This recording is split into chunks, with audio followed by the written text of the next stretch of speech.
All right, let's get cooking.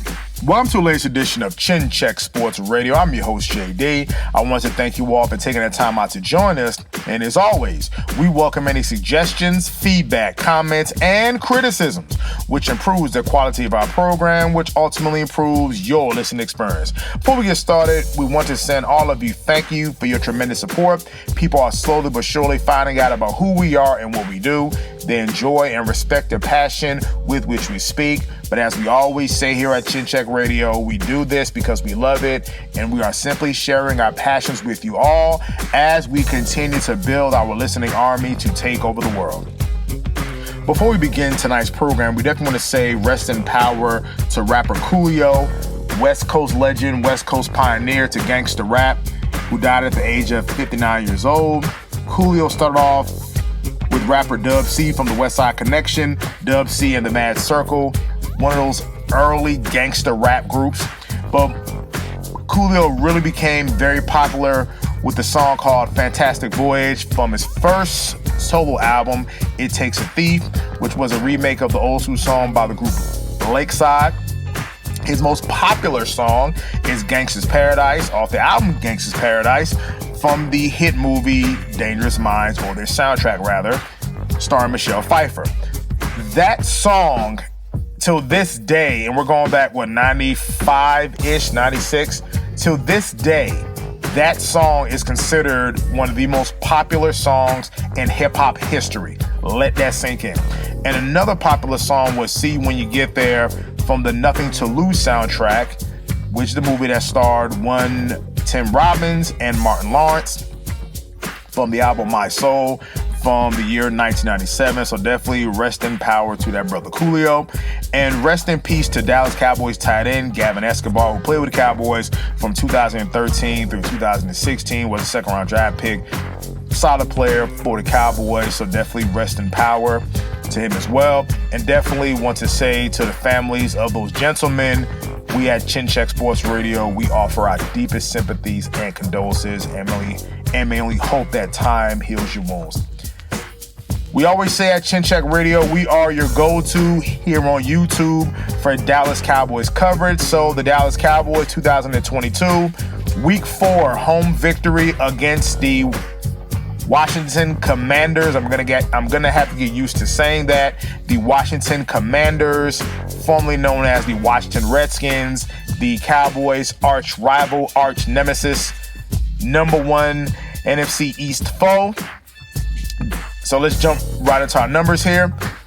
Backup quarterback Cooper Rush, 15 of 27 attempts, 223 yards, 2 touchdowns. Running back Ezekiel Elliott, 19 carries, 49 yards.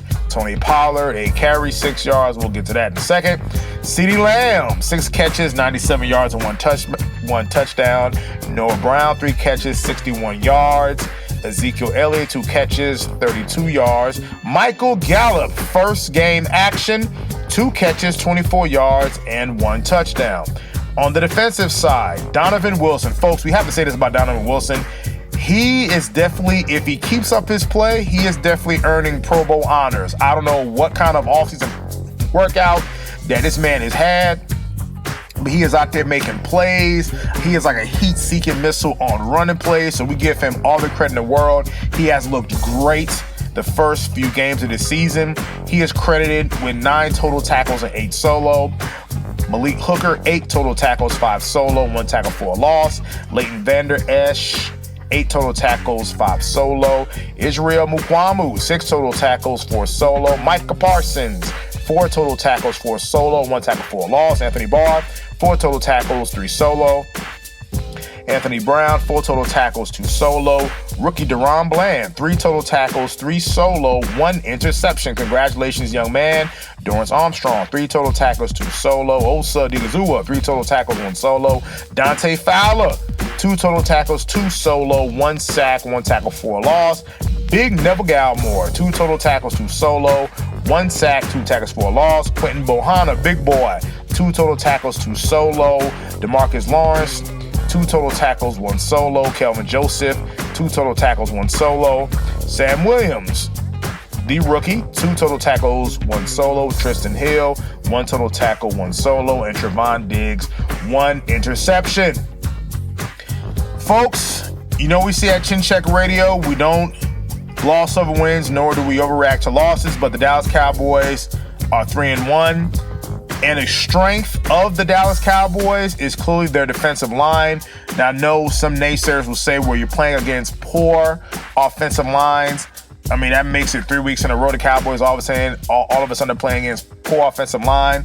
But the defensive line seems to be the strength of the team, which is rather shocking because really for the last half a decade or so, the weakness has been the defensive line. So, I mean, these guys are getting pressure. Even though they've only been credited with 2 sacks, they're definitely getting pressure on these quarterbacks. They're eating up these offensive linemen.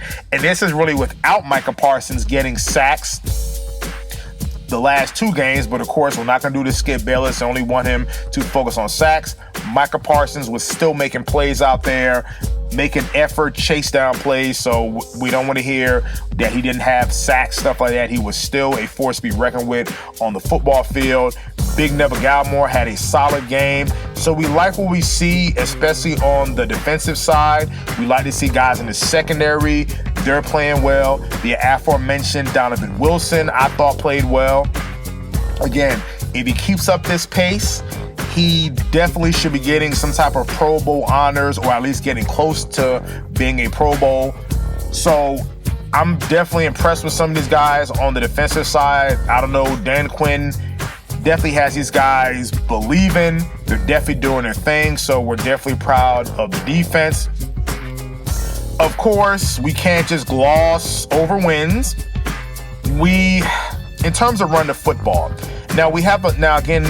we try to be as fair and objective as we can be here at Chin Check Radio.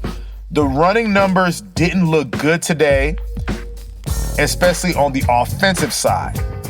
But you're going against a Washington Commanders football team that has 3 first-rounders on their defensive line, while we have an offensive line that's still trying to gel. So there were a couple of series where the offensive line got whipped a little bit.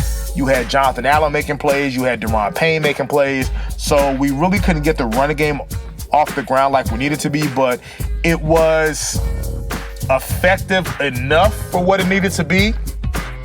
But we have to try to be consistent with running football. But again, the strength of that Commanders team is their D-line, and they have a bunch of studs there. So maybe that's something that we don't want to put too much into it, but it's definitely something that we definitely have to notice. The team definitely allowed 142 rushing yards. Now, that is spread among 3 different players. Yes, some of the running lanes were a little bit open. We felt that guys were a little bit out of position. They were taking plays to the outside a little bit. So just something just be mindful of. We don't want it to be the same issue last year. We said this when they played the New England Patriots. Even though they won the game, they had allowed 100 yards rushing. And I think from that point on, they had a blueprint of how to beat the Cowboys, and that was to run the football on them. We saw Quentin Bohanna got hurt, so we're only going to hope that it's not that bad because, again, that's that big run stuffer in the middle. I like the fact that the Cowboys are getting away from those smaller athletic defensive tackles because you're just getting ran on. They seem to be beefing up on the defensive line, so we definitely like that. We definitely like the way how Bohanna was playing. He was serving his purpose as a run stuffer. We only hope that if he's going to miss any significant amount of time, you got Big Neville Gallimore there who can step up. You still got Tristan Hill. This is why I was telling other Cowboys fans they should have held on to one John Ridgeway, who was another run anchor. But depending if Bohanna misses a lot of time, they can bring back one Carlos Watkins, who played well for them last year. So definitely let's try to tighten up on some of the run defense, and whoever blocked or whoever missed an assignment that caused the extra point to be blocked in the second quarter needs to be one of some wind sprints.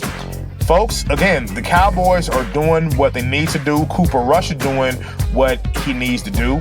The offensive line is playing solid. I mean, we're talking only 1 sack. Again, they could have ran the ball a little bit better, but Cooper Rush is doing what he needs to do. He's protecting the football. Again, he'll make a deep pass every now and again, make a big play every now and again to keep the defense honest. He's not losing you football games. No, I'm not going to jump on the Twitter space as well as the Skip Bayless train to say that he should be starting over Dak Prescott. No, he's doing what he needs to do, not losing any games, playing smart.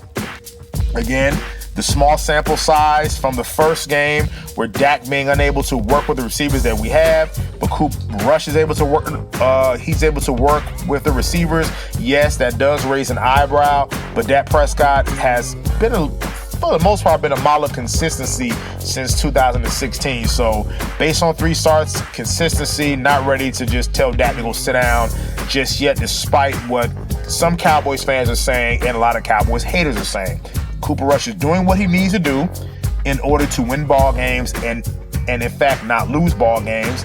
Let the defense definitely let the defense do their thing, make plays. When you have rookies get interceptions and Trevon Diggs with another interception. Now, of course, all the talk I kept hearing last year, despite having 11 interceptions, and we did a whole broadcast on that, yet people are trying to convince me that Trevon Diggs was overrated despite having 11 interceptions and he led the league in allowing the most passes and blah, blah, blah, blah, blah. And we totally debunked those numbers and we broke it down. But he made, not only with the interception, a couple of key 4th down stops by himself, one-on-one against the Washington Commander wide receiver, Terry McLaurin. So, excellent job today by Trevon Diggs. He should be the player of the week on the defensive side. Not take that back. It should be him and Donovan Wilson on the defensive side. We're definitely happy for one Michael Gallup, who seems to be on a quote pitch count. Again, ended the 2021 season on a touchdown pass, which tore his ACL. First game action this year, catches a touchdown pass. So help is here with one Michael Gallup, who is more of the deep threat out of all the receivers, even though Noah Brown is turning into a pretty good deep threat receiver. So you have your Lamb, who's more of a shallow intermediate type. You put the ball in his hands and just let him do his thing in space, while Gallup can get deep, Noah Brown can get deep. So definitely some good things on the horizon for the Cowboys. Hopefully they keep a smart edge about themselves, watch the injuries, and they did an excellent job of definitely minimizing the penalties, where if anything, Washington looked like Dallas last year with all the penalties. So Mike McCarthy deserves some credit. Now again, we're not saying we're ready to build a statue for Mike McCarthy, but winning 3 straight games, 2 of them against division rivals, 1 of them against the reigning AFC champion. Let's give Mike McCarthy a little bit credit for trying to clean up some of this stuff. Again, now we don't want to say he's doing a good job and he come out against the Rams next week and lay an egg. But for this week, we're going to give credit where credit is due, because if the Cowboys are sitting at 0-4 right now, they'll be ready to drag Mike McCarthy out of the Star, drive up to Fox with the Brinks truck and give it to Sean Payton. So let's just give the guy credit for what he's done so far. I know sports fans are very negative these days, but we try not to be that way. This is why we are Chin Check Sports Radio. So again, we also have an email, chinchecksportsradio@gmail.com. Once again, that's chinchecksportsradio@gmail.com. You can email us anything that you want to. And until the next time, this is Chin Check Radio. Signing out.